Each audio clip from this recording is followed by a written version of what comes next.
All right, can y'all hear me? I was moving my mouth and my mic was off. So I realized my mic was off. So I wasn't saying much. So this is a perfect time. So sorry about that. So I am here. Hi, y'all. I am Janine K. Brown. You see that right down there.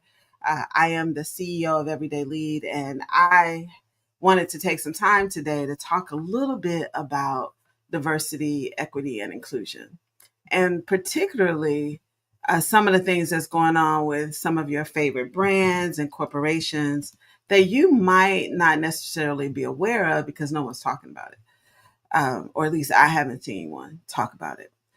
And partly is because a lot of this information that you're getting about DEI from the lens of what companies are doing, it's from people who are not at these corporations. They're not in leadership in corporate. They probably have never been in leadership in corporate. I'm gonna try not to be too petty today, um, but they're not necessarily in that space. Last night, I was on Facebook briefly, and this is why I decided to do this. I saw someone make a post about Forbes magazine and Forbes Black, and I saw one on LinkedIn too by a respected DEI leader, and so I didn't touch it because I know she's doing the work, but this dude on Facebook ain't doing the work. He's not in this work. He's not a professional.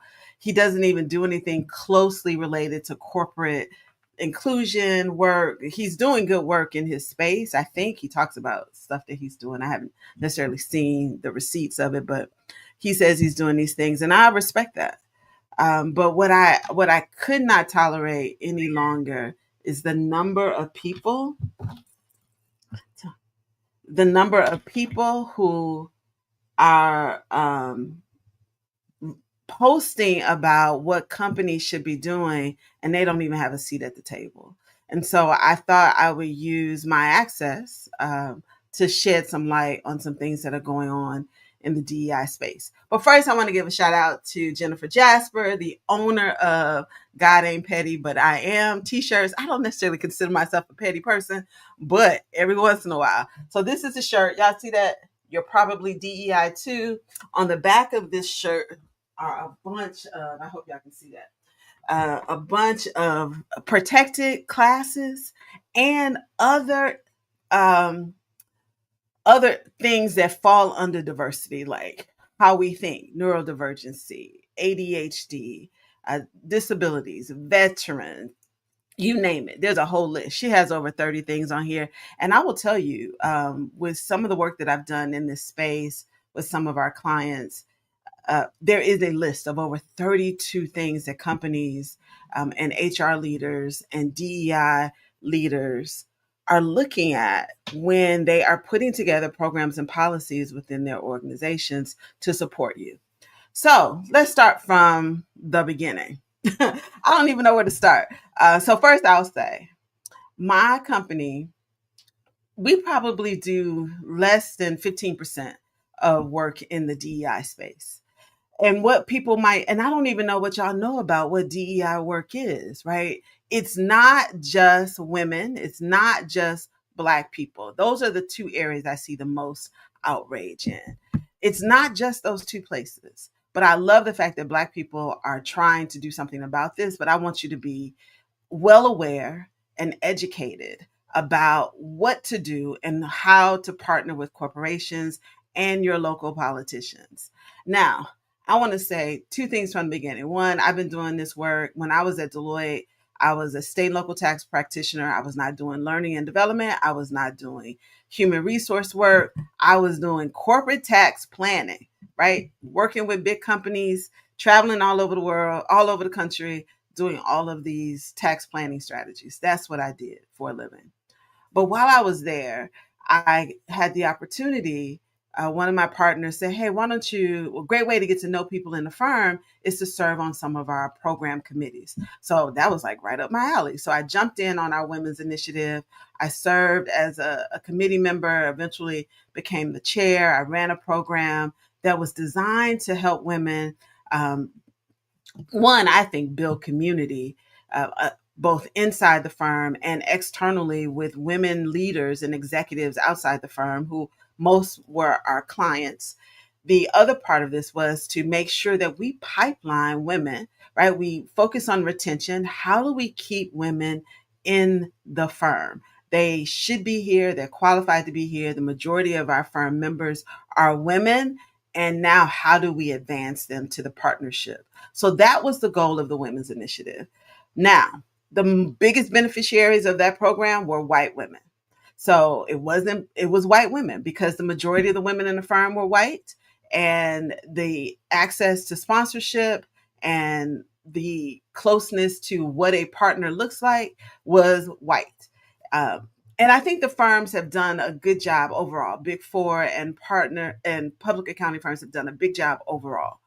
But the accounting profession, I believe, was a leader in the DEI work. And so this is one of the reasons, although I don't practice anymore, I stay very close because of that initial work.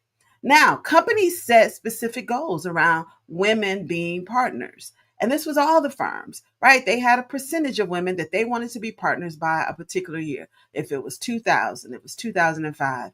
They were very clear about goals. Now, remember what I just said. Very, very clear. They had ratios. They had what some people try to disparage is quotas. We got quotas in our firms for everything else. What's market share we want, how many employees, what we want our retention numbers to be, what we want our revenue numbers to be. There are data and quotas for everything. So why not relate it to people? So let's put that over there. I was also fortunate to be picked to launch our Black employee network within Deloitte in the Atlanta office that impacted our Southeast region. And the Southeast region. And that was like the honor of my life at the firm. So I was able to do that. We had this amazing kickoff event in Atlanta, and we at one of the hotels, and it was just a great event. And it started for the Southeast, and then throughout the firm, a focus on our Black employees. And after that came, and simultaneously, pretty much, our Hispanic and Latino employees started theirs. We had something for LGBTQ. By this time, I had left the firm, but we see across so many companies, from accounting firms to Microsoft to United Healthcare, all these industries, telecom, Warner Brothers, all these companies started to jump on the bandwagon and say, we want our employees to determine the direction of our diversity, equity, and inclusion and belonging work within the firm. So let's be very clear. A lot of the programs, initiatives related to recruiting, right? Identifying talent, retention, keeping our amazing employees inside our organization, advancement. We need to see people at the top that look like our clients and our employees. That work was done internally. It was not mandated by any government entity. It was employee led, employee sponsored, employee executed. It was the employees that look like me and that look like you, all across these organizations, all across the United States and internationally. So if these companies had international operations, they too were trying to make sure that, based on the cultures, so if they were in India, if they were in Europe, that they were in compliance. Now, the European Union, I believe, but in Europe, they have requirements to report. And it started with pay equity, which is a lot of the things that we heard here in the US about 10 years ago. We heard a big case with Salesforce and how they were found to be intentionally underpaying their women professionals who were doing the same work. So they went through a whole pay equity program, and a lot of companies followed. Right? They wanted to find out what was going on in their organizations too. It was pushed by employees and it was executed by employees. Now, some of these employees, that was their full-time job. They were in diversity, equity, inclusion. They were the chief directors. They were reported to the HR department, or they were peers with an HR, or they had a dual responsibility of chief HR and also chief diversity officer. But they were the ones charged to do this work. But again, it came from the grassroots of these organizations saying, hey, I feel like as an Asian woman, I'm not paid equitable to my white male counterparts. This was not designed to create division. It was designed to create equity. Equity, right? Making sure that, hey, as a single Black woman who's putting in 40, 50 hours a week, that is delivering on her clients, that has the degrees, the certifications, all the programming, all the requirements necessary to be in my role, that I get paid the same amount as Jim and them. And that was the goal. And I remember being that advocate for myself at Deloitte. And I don't want to get distracted. I'll tell that story later. But making sure that I was being paid what everyone else was being paid. And that's our responsibility, to hold our companies accountable to equity and even equality, if we want to throw that word in. So that's how that went. And so what you saw in organizations were programmings for their internal employees first. A lot of that was employee driven. So if it was recruiting at historically Black colleges and universities, small colleges, women only colleges, Hispanic and Latino majority higher educational institutions, that's what they did around recruiting. If it was retention, they were designing leadership programs, programs where women could come and talk about some of their challenges in the workplace, but also be informed on their blind spots. What do you need to do differently? That always apologizing at work, that's what's holding you back, right? Because you're being evaluated by men and they're evaluating you through their lens. But those programs also taught men the difference between how do women show up in the workplace. And then we started doing things around cultural competencies, understanding what does it mean if your Hispanic and Latino professional does not disagree with you, or if younger professionals don't publicly disagree with you, even if they think you're wrong, right? That's a cultural thing, right? We respect our elders. We don't publicly try to challenge them.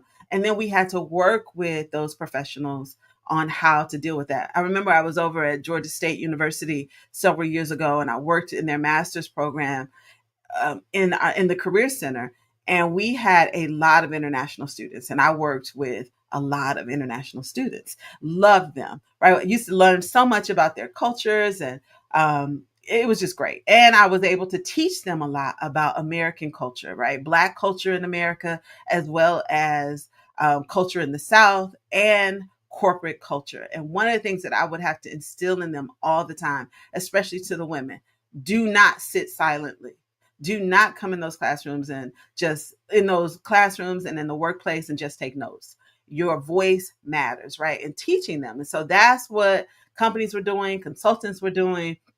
We spent a lot of time working on the internal frameworks in organizations so that people felt a sense of belonging. I want to pause. For a long time now, we've been calling this work diversity, equity, inclusion, and belonging. And I find it very interesting that now that it has made it into public sphere and we have sectors in our culture and in America who are attacking this work, that they drop the beat. Just imagine if I said, I don't want DEI or belonging, right? That is, think about that. They have purposely left off the B. And we've been doing DEIB work and accessibility work for a very long time. So let me hurry up because I got to meet at 9:30 and I'm going to be late for it. So the next thing is that then the company started looking at their vendor relations. And so they started doing supplier diversity programs where they were very focused on targeting and ensuring that they were spending their dollars with diverse suppliers who had traditionally didn't have access, right? They didn't have whatever the qualifications and the rules were for them to have access to your organizations. They did not have access. And so they started doing that. And then most recently, and where a lot of people are really being feel a sense of hurt and betrayal from corporations, is they started working on programs that were designed to help underserved, underfunded, and underrecognized businesses And they started putting programs together. These programs may have included incubator programs where they taught you different skills and gave you access to mentors and programming to help you run your business more efficiently and more profitably. This may have been getting your products and services into their stores like Target, Walmart, Costco, and other big box retail brands that are nationally recognized. And so that's what's happening now. Um, a lot of these companies are rolling back their programs. Why? Let me tell you why. So let's go to the executive order. Everything is found in words. The executive order that Donald Trump signed in February, and I think they had initially put some language out on January 22nd about this. And you can go to the White House website and see their version of the fact sheet. And then I would advise you to go look at other organizations who've done and think tanks that have really done a deep dive in this work. Social media should be like the thing that initially brings this to your awareness, but they are not where you get information and factual information. So do not, if you love me and you know how I feel about smart people and factual information, get the facts, because the misinformation is what's causing a significant amount of emotional response and ignorance that does not serve us well. And that's why this is important to me. So they called this executive order, and it says that it protects civil rights and merit based opportunity by ending illegal DEI. Y'all, what that mean? So it's protecting civil rights, while we know at the same time that they are trying to roll back and reconstitute the Civil Rights Amendment of 1965 and all the programming policies, everything from immigration to education to employment opportunities to not customer, but consumer protections in this executive order and in other policies and executive orders that Donald Trump and the Trump administration are trying to, that they are passing. So every Friday, there's something. I think this is creating a significant amount of chaos and confusion. So in my short time that I have left, and I'll come back and do a part two to this because I feel good sharing this information. Well, his administration wrote this executive order, and corporations received additional information, especially if they are a federal contractor. Corporations and organizations that would include non-for-profit membership organizations and other types of associations that get funding either through any sort of revenue. Let's just say everything on the revenue line. I'm jumping to my accounting hat. Anything on that top line of revenue. It could be in the form of grants, loans, and just regular sales, right? So sales revenue. They terminated diversity, equity, inclusion offices, positions, and programs within the federal government. I have friends in those roles, like real friends and colleagues that I knew that were doing great work in those roles. They terminated equity related grants and contracts. They repealed prior executive orders designed to ensure equal opportunity in the workplace, including decades old executive orders from the Johnson administration that require contractors receiving federal funds to take active steps to prevent discrimination and address barriers to employment opportunities. What did that look like?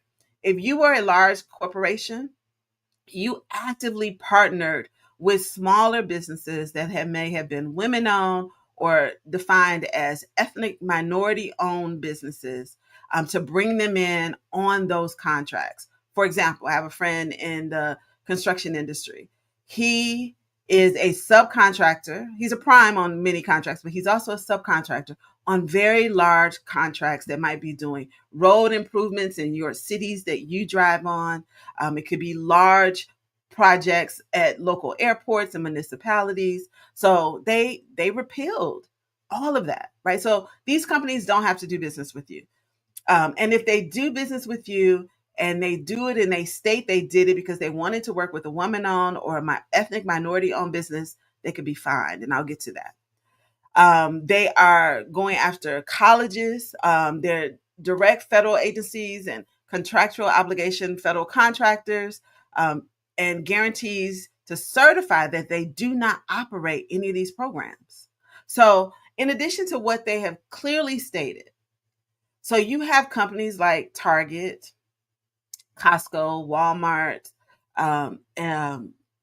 shoot, you name them, public accounting firms, any corporation that is considered a federal contractor in any way by getting revenues or significant revenues from the federal government and the work that they do, not only do they have to roll back these programs and policies, right? So you all are coming at them, rightfully so. I'm not going to tell you not to do that, but you're coming at them where there is a law. So remember that it is unlawful, subject to penalty, fines, and other adjudication from the federal government against these organizations and their officers. So it's a very tricky time in doing this work. So let me be really clear. It is unlawful to have these programs. It's unlawful to advertise these programs on their websites like they used to.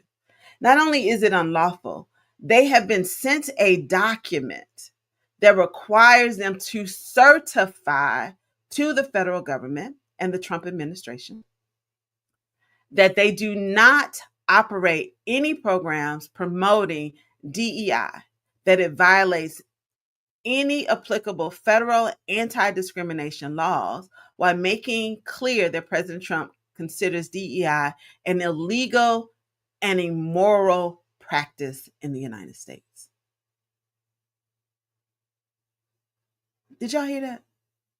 So, your favorite brands who have employee ran programs, who have initiatives that they have invested in, are being told, not just told, ordered to disband these programs. So what does that look like? If you have a program and you have published that we target 10 historically black colleges, and universities, we fund that to ensure that we can find and recruit talent from those universities, that program has to be disbanded. If you have a retention program that is designed and open to women only or to ethnic minorities only, right? A lot of companies have these programs. If you have a business resource group and traditionally primarily focus only on the needs of the individual who identifies as that group type, LGBTQIA, and only those employees participated and led those groups, they're being asked to disband those groups. If you have a women's leadership program where it has helped you retain women in your organization, it is being disbanded. And that really hurts my heart, because when I talk about the work that we do at Everyday Lead, we've designed a lot of these programs and they've outlived me. I designed an amazing program for a client that was focused on helping developing Black leaders and preparing them. And it was more about preparation because they didn't need development, about preparing them for partnership or firm ownership. Large organization. Program was disbanded, and it was disbanded before this executive order. And what I know for sure is that I saw this coming, and I have been telling people y'all need to pay attention. When I met a Black male Republican who told me he didn't think these programs were necessary, and he was over people. He was a people leader. He was over people for the entire company. I was like, oh my gosh, he knows something that the rest of us are just going to find out at the last minute. And so that's what's happening. So give some of your companies grace, especially if you have friends who work at these companies and you're finding out that, hey, they're not doing this. It's not that, I don't necessarily believe in allyship, another lie for another day. But what I know is that there are still people in these organizations that want to do this work, but there are also people in these organizations that don't. So just some of those same people who voted for this administration and these policies, they sit next to you. They give you performance evaluations. You know who some of them are, and that's just how it is, right? They have every right to believe what they want to believe. But what you need to do is, one, just be informed. Understand what your companies are doing, because once they sign that, they make that certification, and even when they are still trying to find ways to support and do that similar programming, and say now they open it up to everyone, if there is any sort of, um, if anyone believes that it's still illegal DEI, they can petition the United States government as a whistleblower and blow the whistle on the program and the people involved with it. So companies are caught in a funky triangle, right? You got the United States at the top, the United States federal government, who has this executive order that has said that this is considered this illegal DEI and it's immoral.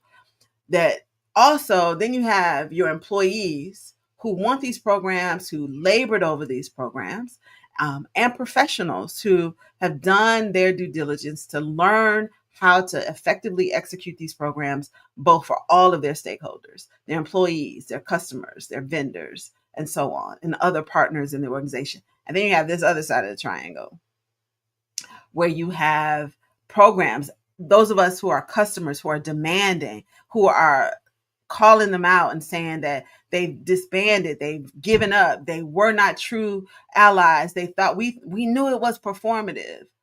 I want to challenge that. I don't think it was all performative. But what do companies do? What should they do, y'all? What should they do? So if you have an answer to that, reach out to these companies, partner with them, work with your local officials, because this is not going to ease up. It's actually going to get worse. It's going to get worse. And now I have to go because I'm late for my meeting. And I'm going to come back with a part 2 to this. And I'm going to start off again with what companies have been, the matrix that companies are currently in around this policy. So just remember, it is unlawful. They have to certify that they do not have these programs and they're not running them in their companies. They also have to be careful that they don't end up in a situation where there's an internal whistleblower. And those whistleblowers can be shareholders, they can be employees, they can be vendors, anyone who is part of this group of Americans who believe that this is problematic and they have been disenfranchised from it. And then the other thing I want to say, that they're also getting it from their customers, right? Customers who are passionate, who are well intended, but also underinformed. And so this lasted a little bit longer than I thought it was gonna, but I appreciate those of you who watched, who stayed with me here. If you have comments, I will come back this afternoon and respond to any comments in the chat. If you have questions, feel free to DM me. You can hit me up on any social media platform. I read all of my own DMs. It might take me a few days, but I read them. There's no one on my team that does that. So yeah, so just think about that when you are, and do something for me. Call all of the representatives, Republican and Democrat, in your state, in your region, and put pressure on them around these programs that are impacting how we get to live as Americans in this country, right? They have the power. You cannot be a one issue voter. Voting, I have people who were voting for Donald Trump because of Bitcoin. And guess what? Some of them got deported. They were my Uber drivers and things like this when I'm traveling across the country. I'm like, you can't just vote. You can't just have policies around one thing. Abortion is not enough. Feeling like you've been disenfranchised is not enough. We have to vote for for the culture of this country and the survival of our democracy. And it impacts us individually, it impacts us at work, it impacts us at church, it impacts us in everything that we do. And that's why I'm passionate about this. And there are companies who are disguised as great places, and that are not. And they come up with these sophisticated acronyms like Save America. And these are not designed to save America. It's designed to keep us and drive us further apart. So just remember, you might be DEI too. And all of this matters, and it matters to you. So let's find ways that we can be proactive. And I'm going to come back tomorrow and do a second part of this because this lasted a little bit longer than I thought. See y'all later. Be good, be well, be blessed.